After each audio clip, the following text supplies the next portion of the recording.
raise your hand or type in the chat box. And actually, that makes 10 o'clock. So welcome, everyone. Good morning. I am Aaron Blumberg, Swiftland's Continuing Education Coordinator, and it is my pleasure to welcome you to this morning's webinar, Getting STEAMy in the Library. We have a wonderful learning opportunity ready for you this morning with Ryan and Hillary Shore of Full Steam Ahead. Hi, everybody. Full Steam Ahead is an enrichment program that integrates the arts and sciences through high-quality, engaging instruction with cutting-edge technology. Learning is hands-on, project-based, and very fun.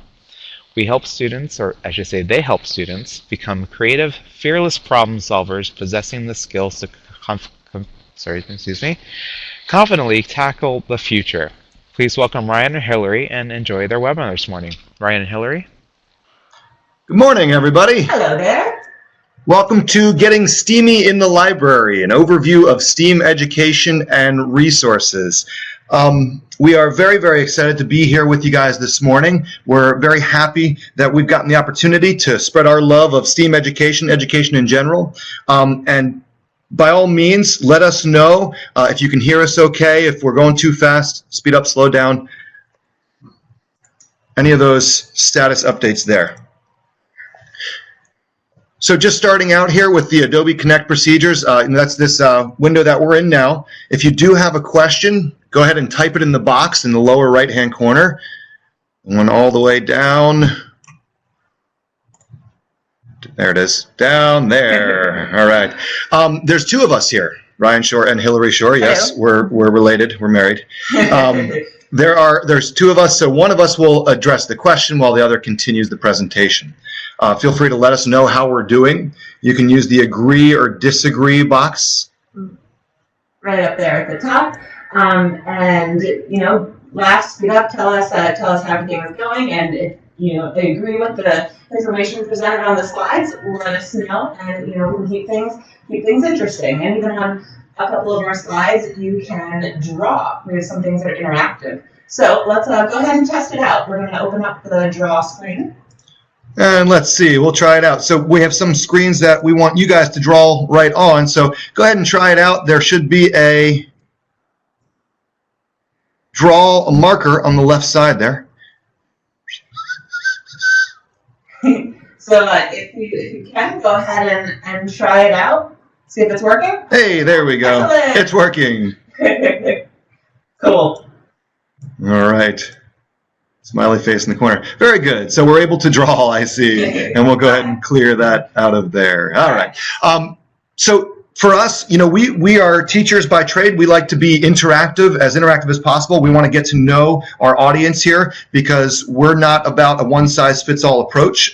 So along the way, we'll ask for a little feedback from you guys just to kind of get to know our audience, and that'll allow us to customize what we do, what we say, you know, to the audience that we have here. So with that in mind, who are we? So Ryan Shore is my husband. He is a teacher. He 7 years teaching experience, and in 2014 he won the Collier County Public Schools Golden Apple. And he is the STEM guy. He does all the science, technology, engineering, and math.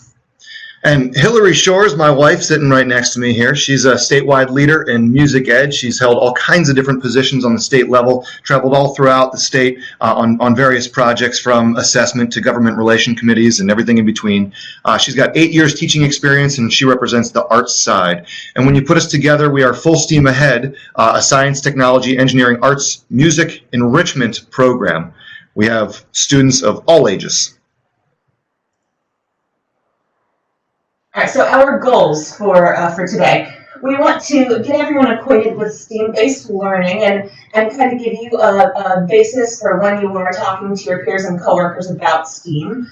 And really, we're just going to get you set up with the tools and resources to create a STEAM makerspace in your library and support you and help you out. So today is kind of an overview, and then in the rest of our webinars, we're going to get really into depth about each of the science and then technology, engineering, and music components of STEAM.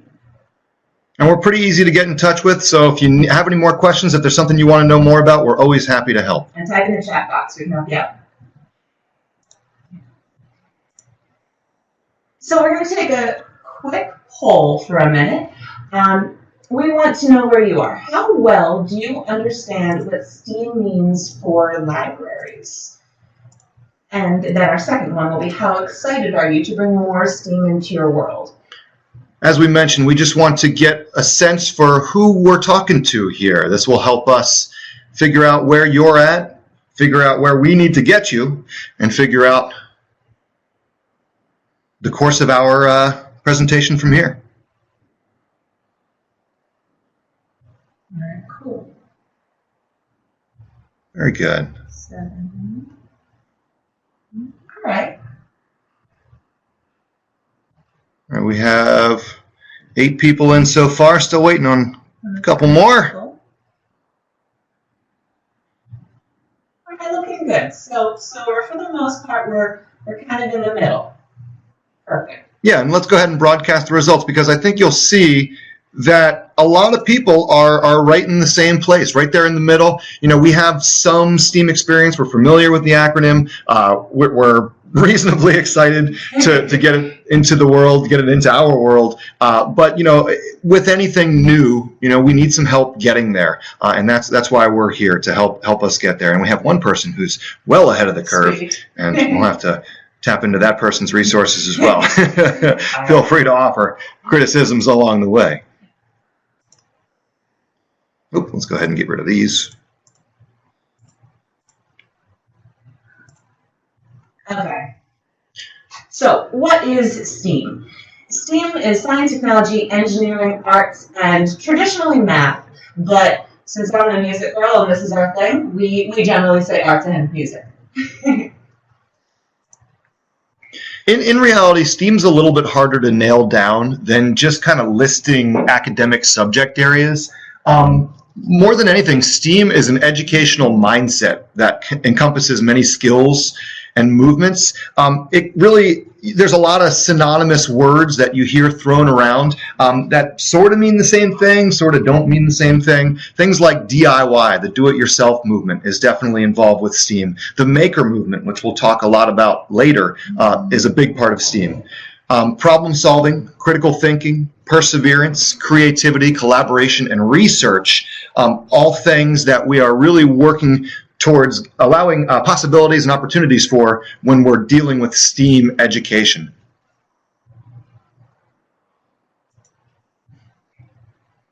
So why is it important? Why does America need STEAM? Here's a quote from Barack Obama. You may know him. Love him or hate him. This is a very real, very national, very well-recognized movement. Today's DIY is tomorrow's Made in America, an example of a revolution that's taking place in American manufacturing, a revolution that can help us create new jobs and new industries for decades to come. And what's so exciting about that quote is that it was actually at the White House Maker Faire from 2014. So, like I said, this is something that's recognized by the White House, by the president, as being a very real movement, something that is taking the country by storm. And then also the music component. The studies have shown that elementary-age children who are involved in music lessons show greater brain development and memory improvement within a year compared to children who receive no musical training. You know, they say that music makes you smarter, and there's definitely some truth to that. And then also important, of course, to realize that there is also the music and the arts for just the sake of music and the arts. You know, they're awesome in their own, on their own, but then they also help brain development and education otherwise. And there's a very long list of reasons why America needs STEAM, but we'll leave you with this last one. While STEM jobs are expected to grow 1.7 times faster than non-STEM jobs through 2018, in almost every state, children will receive less time for science in elementary schools than they did 15 to 20 years ago. Kind of a shocking statistic considering where we are as a nation in terms of technology and science and engineering. We've been putting these links in there. They're not active now. I wouldn't recommend clicking on them now. It'll take you away from this screen. But in the end, Erin will go ahead and post a PDF version of this presentation. Those links are great resources for helping convince other people that STEAM is a very necessary thing, and also great links to resources that we'll show you later. This one up here is actually a YouTube video from the speech that President Obama gave at the address there.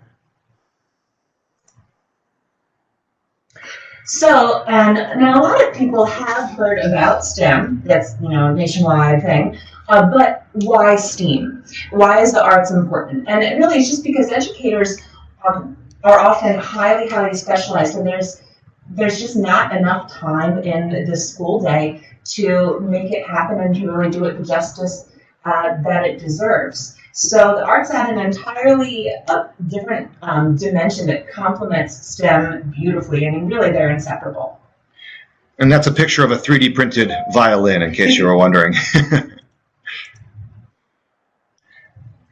So we're proposing that there is a bit of a paradigm shift, and really we're not the first ones to propose this idea, but we are going to ask you to agree or disagree with the information on this slide. Think about the logos that you see here, the websites, the things that you see. They really are changing the way we all learn. I mean, how many of you have found something on Pinterest, whether it's a recipe or a craft idea, or how many of you have watched a YouTube video to learn how to do something? And even like Kickstarter and Indiegogo, they are ways for people who have a really cool idea to get funded and start their own things, start their own business. It really puts the power back into the hands of the individual. So just in general, big paradigm shift here. So let's. We're asking you if you agree or disagree. Do you think that these things are a fad? Do you think that this is legitimately changing the way we operate? So if you can, there's an agree disagree button up at the very top there, where the raised hand is. Go ahead and tell us whether or not you agree with the information on this slide or not. Agree. I'm gonna agree. I also agree.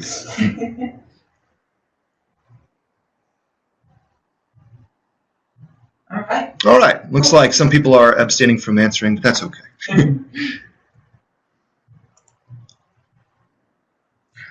So the next thing we're going to talk about quickly is there's this interesting digital natives and digital immigrants thing, and I'm sure a lot of you have heard it already. There's a gentleman named Mark Prensky who basically said that American education, there's a decline in American education because of our failure to understand the needs of the modern students. And the idea here is that digital natives are people that were born after 1980, and they speak they're the native speakers of the digital language. And then there's the digital immigrants. They're those born before 1980, and they are immigrants into the digital world. Now, we do think it is important to note here two things. First of all, this article that was written that coined this term and made it all popular, it's not a scientific article. It's just it was an idea that he had. Definitely a lot of credibility and importance to it, but not a scientific one. And also important to note that many people who were born before 1980 and are part of the digital immigrants actually were the inventors. They were the ones who did things with their hands. So, they're incredibly important. So let's do a little poll here with the drawing. Yeah, so we're going to ask you, we're going to open up the draw feature again. And, just because you were born a certain year, that doesn't necessarily mean you have to go to one side or the other. This is really up to you where you feel you belong on the digital natives, digital immigrants scale. Do you feel comfortable with technology as a part of your life? Have you been ushered into the new era? So you can go ahead and just draw an X or a check mark or a smiley face somewhere on the scale where you think you belong.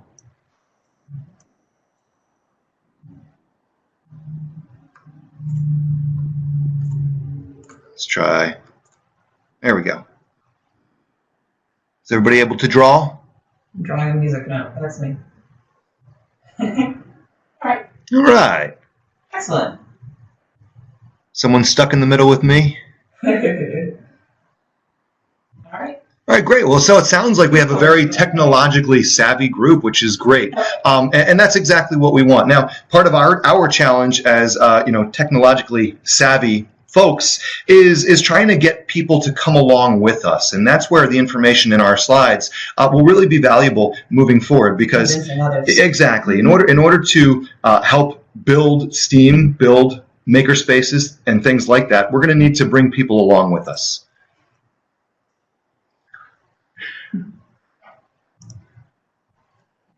All right, so if we take a look at these pictures here, examining the classroom then and now, back in the day, you know, we sat at desks and we listened to a teacher talk a lot, and, you know, we took notes and we were told how to do things, and then we did it. But classrooms today are very different. I mean, you can see students sitting on exercise balls, and it's very colorful. It's lots of centers and children on laptops. So things have definitely changed in education.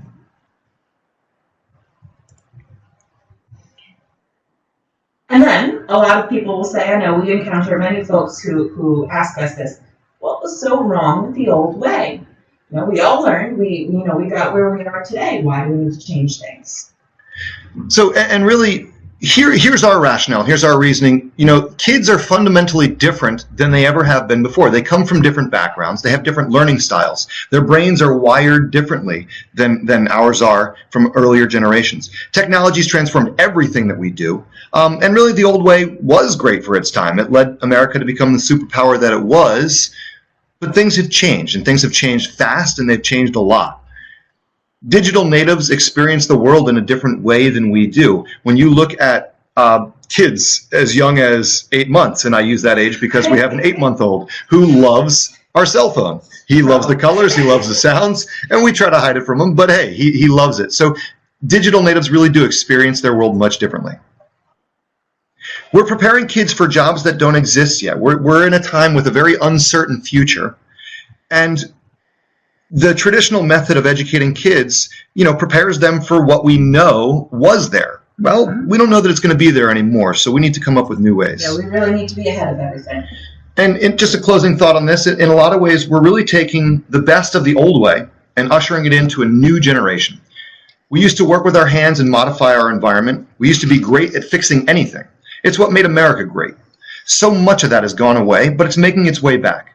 The maker movement combines the strengths of the past, where we worked with our hands, with the strengths of the present, where so many children are technological wizards. Children use science and technological knowledge to build and create. So how does STEAM solve the problem? It brings learning into the 21st century, and, you know, really it taps back into our roots. It lets kids be excited and create and invent and fix things, but really gets them going with problem solving and critical thinking, which really, like Ryan was just saying, this is what they're going to need for the future for jobs that don't exist. They need to be able to figure out what job there needs to be and how to do it and how to create it.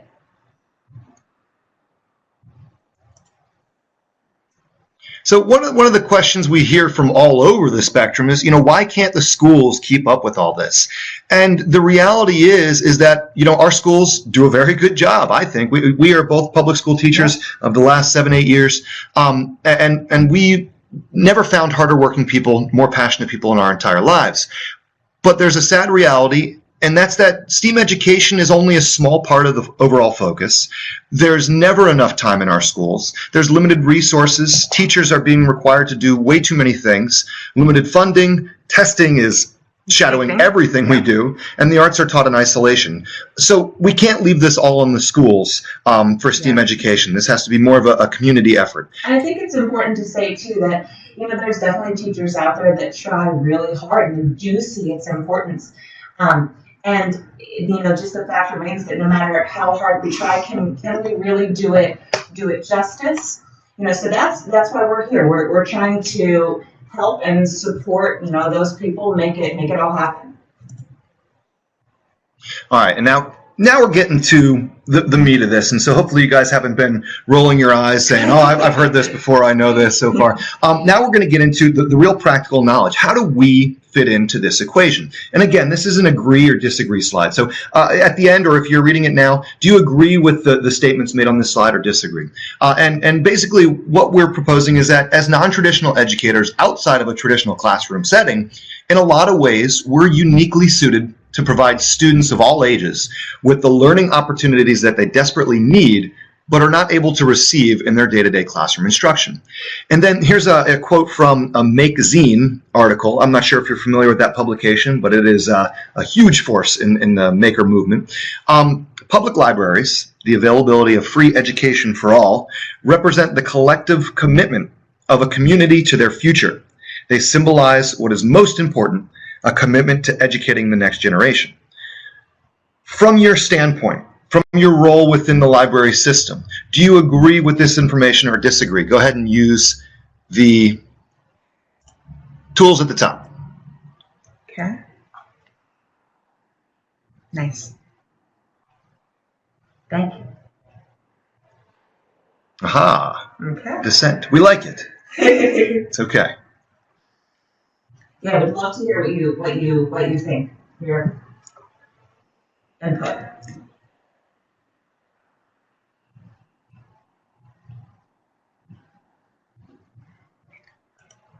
All right, so we'll come back to that.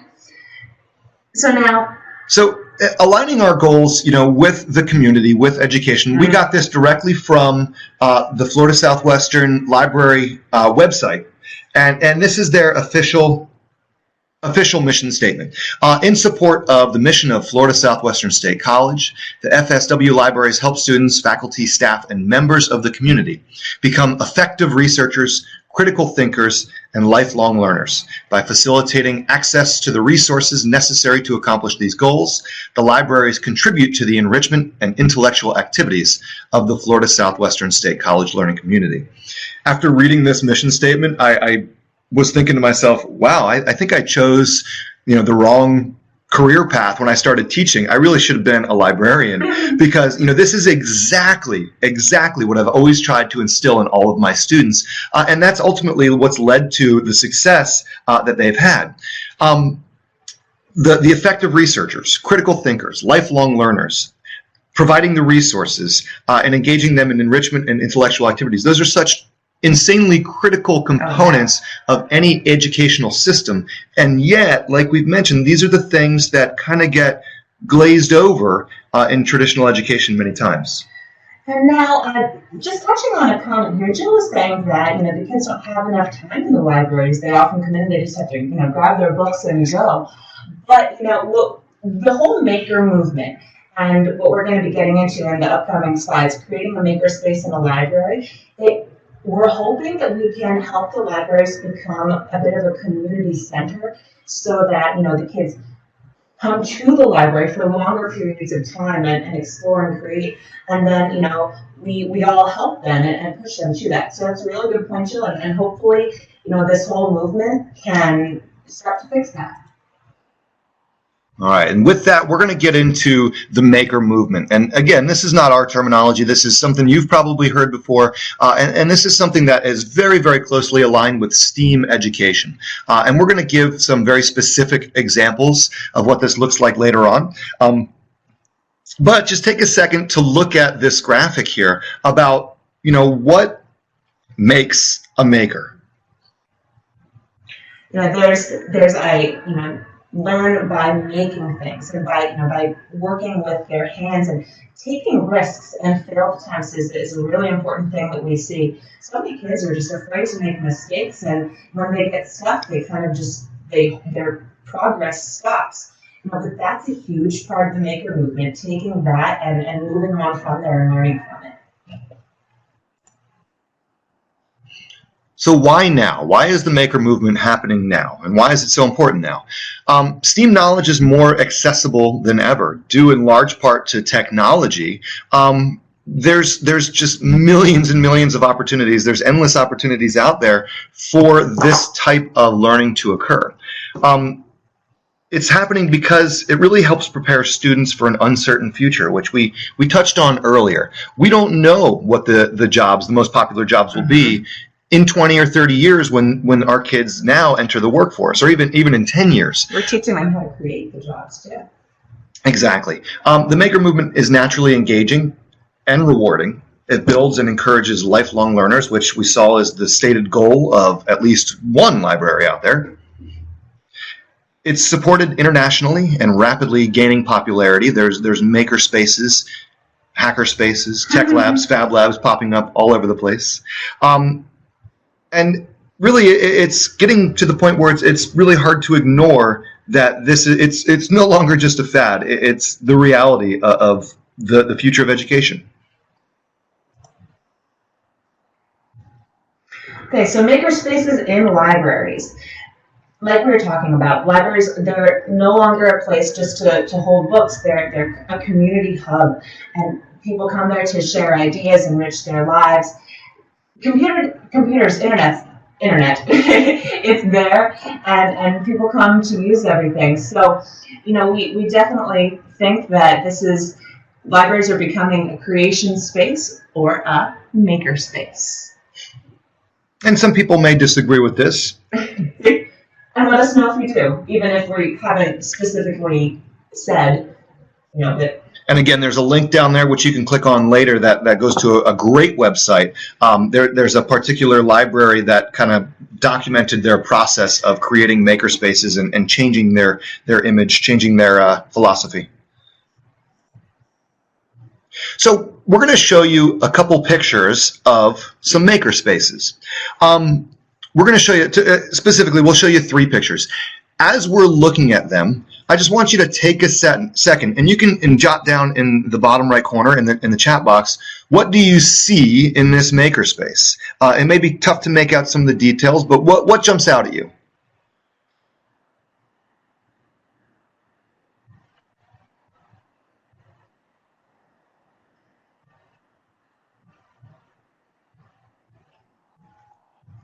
Aha, focusing on the people, absolutely. Mm-hmm. Can I type something? Of course. And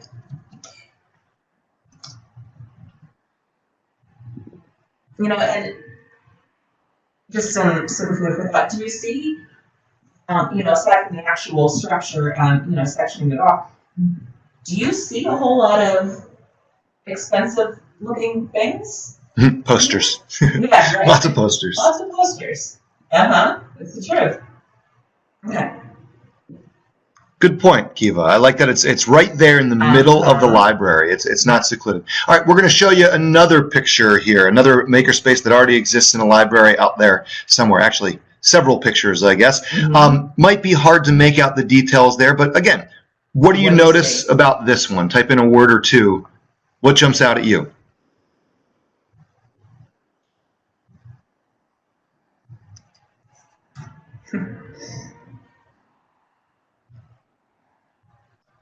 Mm-hmm. I like the minimalist design personally. Which is interesting because what I saw was expensive things, but it is minimalist as well. I apply that 3D printers definitely. Technology, tools, organized areas, exactly. Very good. So there's things they can work with, physically, those little stamps to print out or to cut out lunch, but then there's also, there's 3D printers, there's a photo booth, lots of cool stuff. All right, and so finally, here's a third example of a makerspace within a library. One last time. How is this different? What do you see? What jumps out?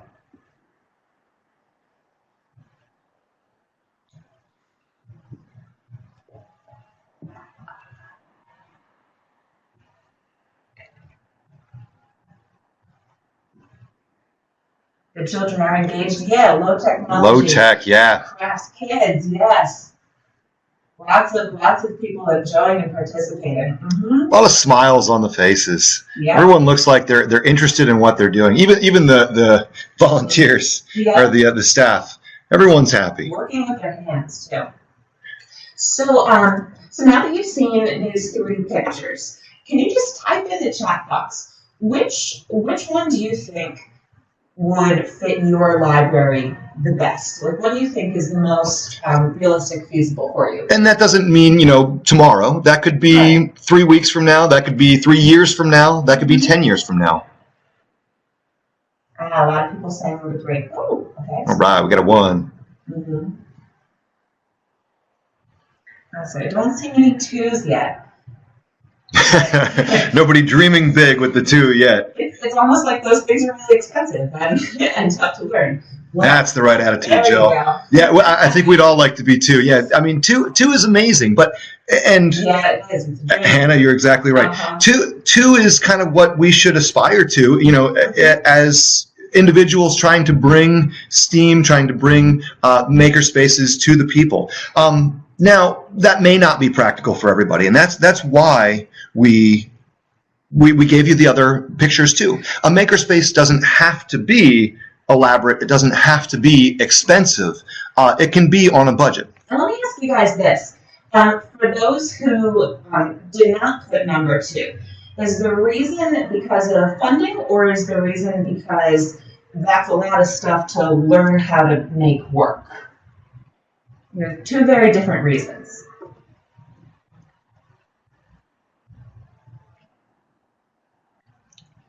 And I can say, just being the arts gal, while you guys are replying, being the arts gal, I know that Ryan's the techie one. He knows how to work all of these fancy programs and all of these cool gizmos and gadgets. And for me, as the music person, I play piano. So initially it's kind of intimidating.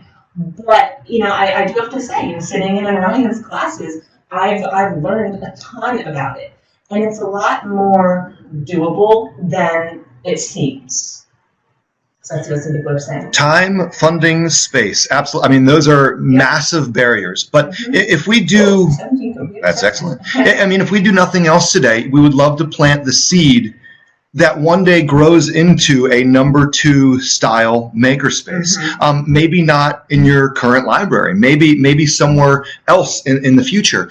But bringing that type of space, bringing that type of opportunity to their community is just of massive importance. And it really is something that we all should aspire to, even if it's not feasible in the short term. And that said, there are tons of cool things that we will show you that you can do with makerspaces like number 1 and number 3.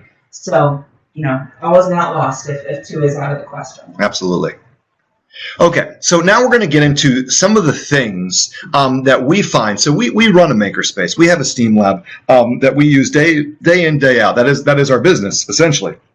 And here are some of the things that we've found that we get lots and lots and lots of mileage out of. Now, we listed everything from very expensive to very, very inexpensive things. And really, any or all of these things can be used to create learning opportunities for a whole variety of ages. So just take a second to have a look through the list there. You'll notice right away, 3D printer, first thing on the list. You do not have to have a 3D printer in a makerspace, but it is a very common thing that you find. I just put FlashForge Creator Pro because that's one of the ones that we use. We have 5 of them, not 5 FlashForges, but if you have any questions for us, maybe after the presentation or you want to email us later about specific recommendations for printers or robotics kits or 3D modeling software or keyboards, anything along those lines. And remember too, in the upcoming webinars, we're going to be getting into the specific content within each of the subjects. So we will be able to go into a lot more depth in those. Exactly, and make sure you focus. Take a look at the right side too. Honestly, we get as much mileage out of Play-Doh, tape, and cups as we do out of 3D printers and robots. I mean, just things to help kids create, things to help kids make. They get tons and tons and tons of use. We'll give you those ideas of what specifically to do with those things. There's also a whole wealth of text resources out there, and as library representatives, I'm sure that is high on your priority list as well. The bottom link, which again will be available after the presentation, is to an amazing Pinterest board we found, full of makerspace books to get. There must be 100 books on that list, and everything from these make tutorials that you see here. If you're not familiar with Make Magazine, this one here, that's a great magazine to help support a makerspace or maker learning, STEAM learning in your library. But they also have little books that they put out, tutorials for how to get started in these things. And you see these, there's literally hundreds of them. Yeah. This Makerspace playbook as well, that was a great resource for me when I started putting together our Makerspace, our STEAM lab, because it really takes you through step by step. What are the considerations that you need? Everything from a 200 to a 20,000 square foot Makerspace. It gives you ideas and ways to plan for that. And I love the link, the Pinterest link, because there's lots of do-it-yourself things for everything from nail art to DIY nail art. I'm going to get that. Excellent. Okay. All right. So in terms of providing opportunities at your library, there's a lot of different ways you can do that. There's a lot of different ways that can look. A maker fair is a very popular idea. That is, it's a one-time fair where people are able to bring in things that they've made to show them off. It requires some initial organization for sure. It would take quite a bit of time to put it all together.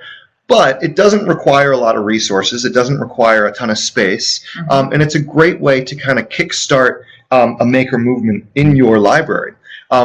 Workshops, again. And also the Maker Fair and the workshops, they become a great way to get the community involved. Put out a couple of flyers, and you can start having more traffic in your library. Also, having collections and books, dedicated section of your library specifically for maker type books, that can also raise interest and awareness. And classes in this too. Ryan and I found that a lot of what our families are looking for are we call it a STEAM Makerspace class, where we do a little bit of everything. 1 week we do this, 1 week we do that, and it really provides them kind of a widespread opportunity to learn a lot of different types of things. And one other thing that you don't necessarily, I know that there's libraries out there that, when they have a 3D printer, for example, it's not just, you get free reign of it. People come in and they pay per meter of filament that they use, or, depending on what they're printing. So you can give the things away for free, but you can also, meter the use, and that way people aren't taking advantage of it, and you can actually pay to you can maintain a makerspace in that way as well. And I don't know if that's an option for everybody, but just an idea. Mm-hmm.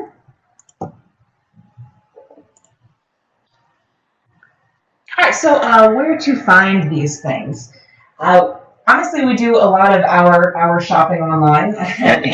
Jill, you mentioned that you search online. Yeah. That's where we get everything too. Mm-hmm. But that's not the only place you can. Right, exactly. And I think that Best Buy and Barnes and Noble, they have lots of things. You can get a great deal on them. And there's a lot of different online retailers as well, and then they provide assistance with the different things that you buy also. And if you're looking for some specific links of things that we have purchased and kind of tried and true, let us know. We can share them with you. And again, these are pictures I took a couple weeks ago when we were in Barnes & Noble. We were at the one at Coconut Point, if you're familiar with that one. This is a whole bunch of maker materials. I mean, it's the things we're going to talk about in just a few minutes. And then right next to it was a collection of books all about making and science and STEM and STEAM. So, these things are readily available everywhere from Barnes & Noble to Amazon to everything in between. Cool. And I love the idea, Jill, the origami book and doing that in the makerspace. I mean, that's a perfect example of something that kids will absolutely love. Okay, let's see. How are we doing on time? We were going to take a quick break here to have you guys draw something. What excites you about STEAM? Let's give you 30 seconds here. We'll kind of time it out here. 30 seconds. Go ahead and pick a box, draw something that excites you about STEAM. What ideas have you seen, heard? It doesn't have to be something necessarily that you're going to do tomorrow, but what interests you?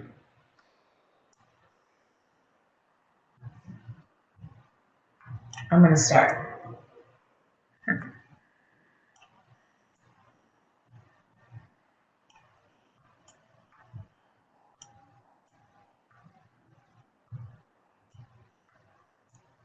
Just a couple people drawing, huh? It's harder than it looks. It is. Trying to draw the glass thing with the little bubbles coming out. Like a Bunsen burner. All right, we'll move on from the screen. Yeah. All right, so now we're going to go ahead and get into Sorry about that. some real world examples. What does STEAM actually look like? How can you bring it into your library? How can you offer it to the community? We're going to give you some workshop ideas. We're going to give you some ideas for some relatively cheap resources and materials that you can use to make this happen. All right, so the first thing, Makey Makey. A Makey Makey is a little circuit board You can see it right down there. with wires that you hook up to it. And, you know, at this, we teach children about, you know, completing a circuit, an open circuit, a closed circuit, things that conduct electricity, insulators, conductors.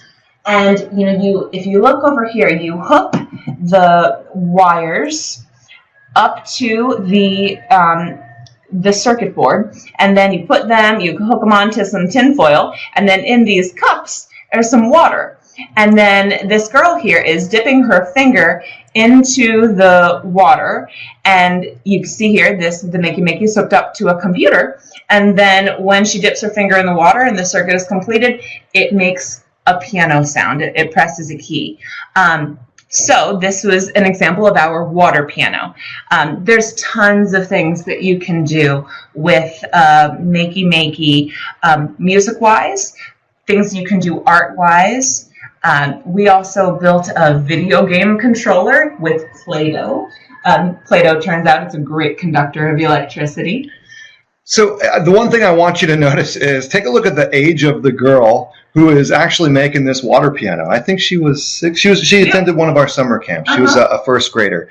You don't have to be an electrical engineering double masters or anything like that in order to work with these tools. I think there's a big misconception in STEAM education, in education in general, that in order to teach something, you have to be an expert in it. Right. Now, yes, at the college level, at the high school level, absolutely. You want to know more than your students do. But there's enough space in the education world for facilitators as well. And more that's become the role of teachers. Not necessarily, here's how you do it, now go do it. Instead, it's here's the materials, here's the supplies, here's what we're going to try to do with it, let's work on it together. And again, if you're taking that standpoint, if you're taking that philosophy, you don't need to be an expert. I know Hillary here has taught this Makey Makey class, and the first time I gave her the Makey Makey, I think she had ever used it twice in her entire life. Oh my gosh, I was so intimidated. I was just, what if it doesn't work? You know, what if the kids are there watching me, and then I get it all set up, and it doesn't happen? And then there's that feeling of you're just kind of floundering and technology not working. That's what we say about technology, right? It's great when it works. But you really just have to get into it, hook it up, and play with it. Not to mention everything we're going to show you, there are multitudes of videos and tutorials, and like we talked about the paradigm shift before, we learn now by going to YouTube and typing in Makey Makey, and it'll show you everything you need to do and need to know how to do. And actually, if you're in town and you plan on attending our workshop next November, we'll be dealing with some Makey Makeys too. Just a little sneak preview. We're gonna give you guys lots of stuff to work with and to play, so you know you'll get a chance. Oh no, fire drill. Oh. Uh-oh. Do we have to go too? Yeah. All right. We'll see you in a bit, Jill. Be safe. So 3D printing, again, that is an optional component of a makerspace, but more and more we see lots of libraries that are getting these 3D printers, and again, you can get lots of mileage out of them. It's a great way to connect the arts and sciences. I mean, the whole design process is absolutely integral when you're talking about 3D printing. It brings a lot of creative thinking skills and technology skills into work. And there's free software for at-home use, which is great because people don't actually have to be in front of a 3D printer in order to benefit from the work that can come from a 3D printer. They can download the programs at home. They can do everything from home, bring you a little chip with the file on it, and then they're good to go. We've had numbers of students do that, and when they can extend the learning at home, that's exactly what you want. You want to build those lifelong learners. Yep. They see the 3D printer in class, they get excited about it, and then they go home, they get ideas, they come back, and they tell us exactly what they want to do. They're very, very able and determined learners when they're engaged and excited. And just a couple workshop ideas, things that we've done in the past. Design and print 3D jewelry. It says ages 7+, but I know quite a few people who are 7D+ who would love to do that. I made myself some really nice treble clef earrings. That's right, and that's a really age independent activity. Everybody would love to have a hand in that. And then printing some travel games. At the bottom there, you also see a link. The link is a website that I've used before to a 3D printer guide. If you're in the market for one, you want to know more, this is a great place to start. There's literally thousands of 3D printers out there. If you want my opinion, I'm happy to give it to you, but this is also a great website there if that's something you're interested in.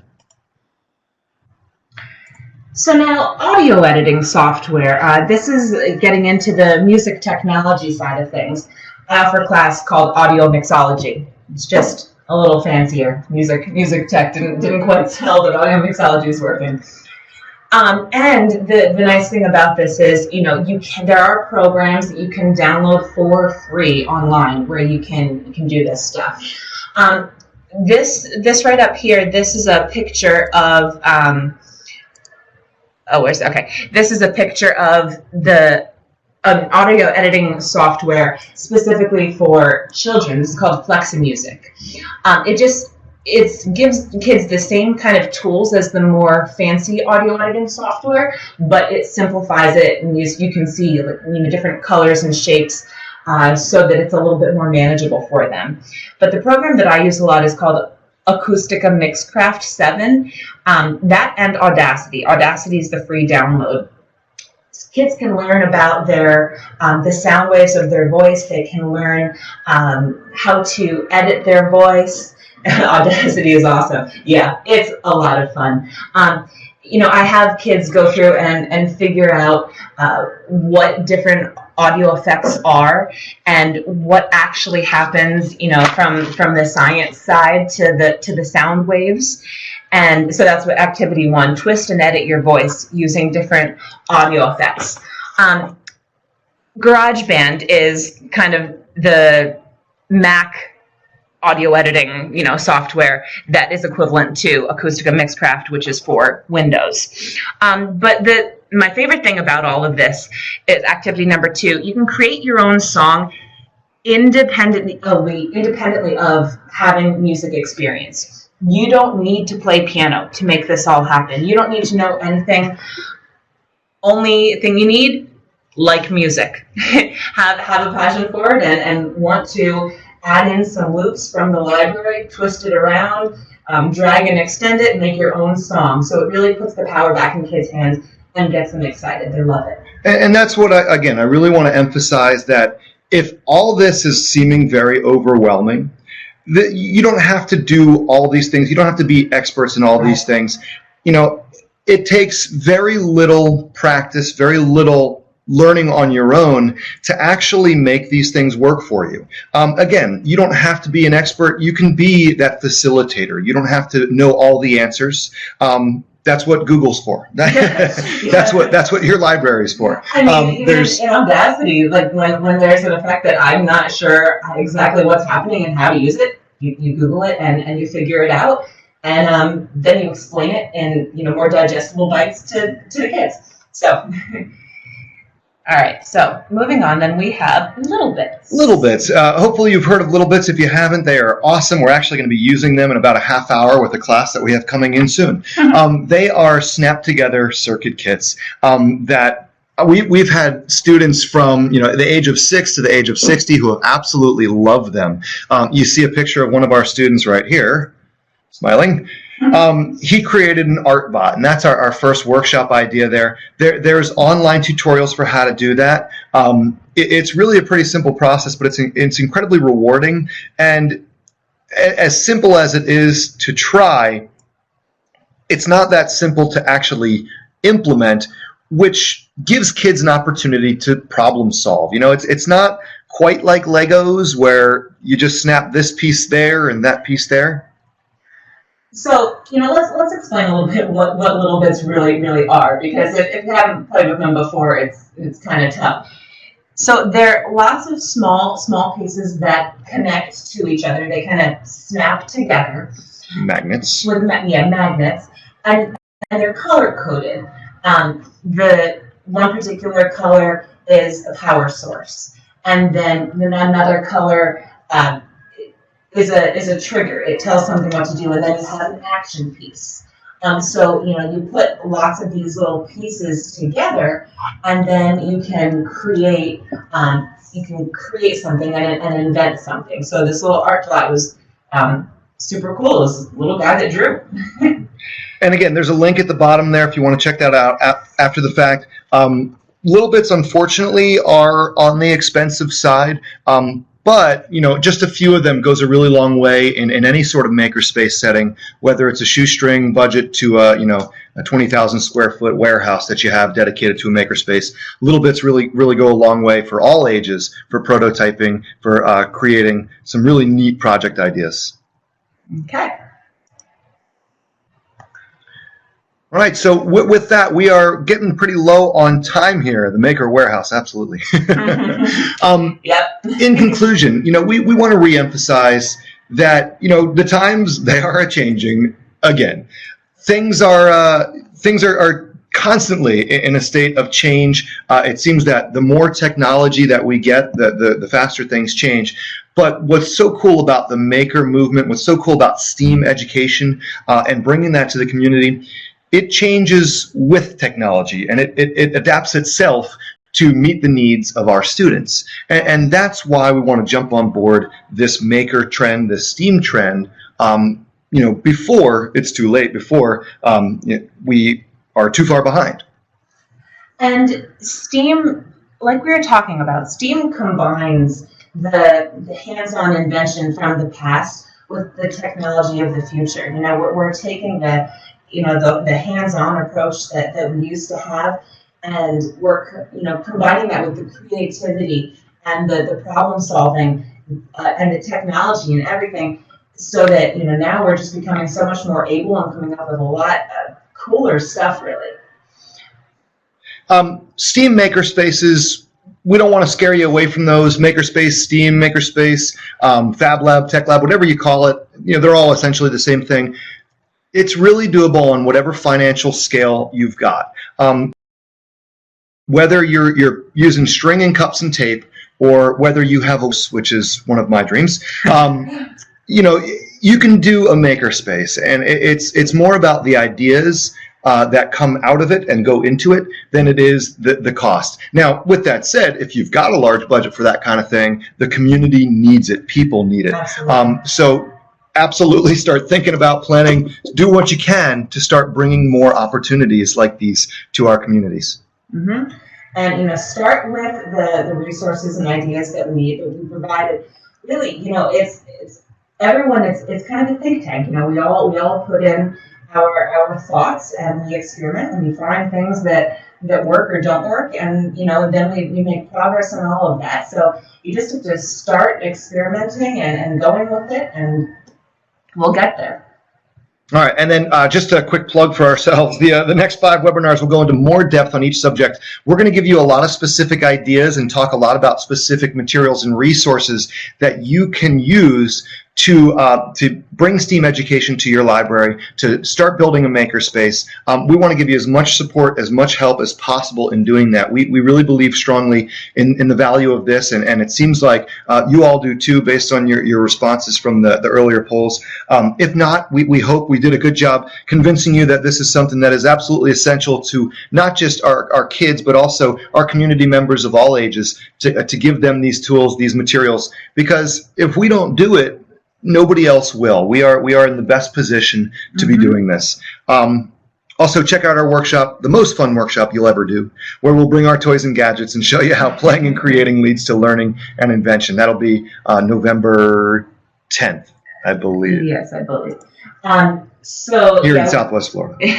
yeah, we're gonna bring our things with us, and then you'll get to put the makey together and the little bits together and see how it all works and see really what possibilities there are. We mentioned in the resources section how Play-Doh is something that's very, very usable if you just kind of figure out all the different uses.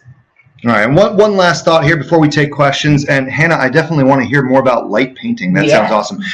But this is something I actually found on Twitter this morning, and I thought it would be a great finish to our presentation here. A quote from Isaac Asimov: "Education isn't something you can finish."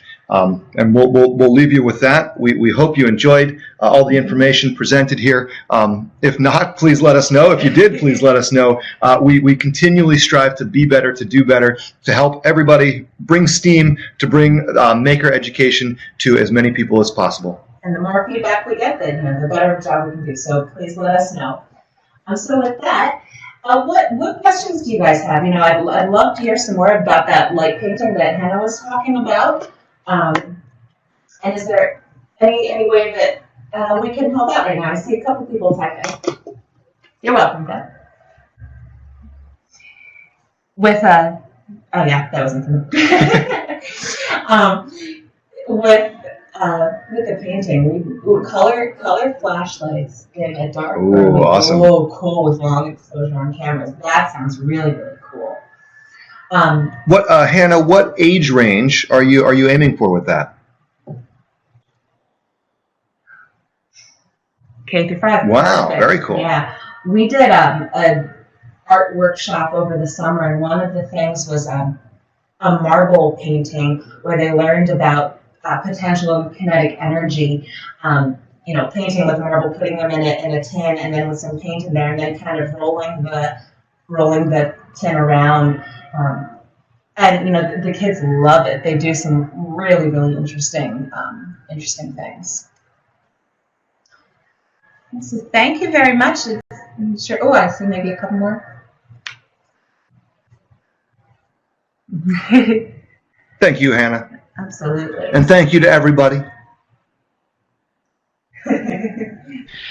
Well, yeah, we'd love to see you guys at our workshop. We kind of have a lot of fun. I know it's a lot to live up to, saying the most fun workshop you'll ever have, but we get bored easily. We need to keep ourselves amused. Thank you, Jill. Absolutely. Thanks, Deb. And thank you, Thank you, guys. Port Orange Library. Thank you guys, Full Steam Ahead, for a wonderful webinar. We are very lucky to have been able to participate in this learning opportunity. Some great information and a sneak peek of what is coming up. Attendings, I would like to reiterate what Full Steam Ahead said. They will be coming to the Swiftland office on November 10th for a full-day workshop entitled The Most Fun Workshop Ever. We will also be holding our inaugural webinar of Swiftland's DigiRef Academy this Thursday, October 15th. And the first webinar of the second year of our Diversity Discovery Institute on October 3rd with the title D is for Designing Inclusive Services. And also on October 29th, Dr. Naomi Gold will be presenting a webinar on developing effective outreach programs in libraries. We hope you all are able to join us for these opportunities in the upcoming months. So please feel free to keep checking our training calendar on our website, the Florida Statewide Calendar, our Facebook page, follow us on our Twitter feed, or you look for your message from the Florida listserv. Thank you so much, and keep asking questions if you have any. That's right, we're here if you have any questions.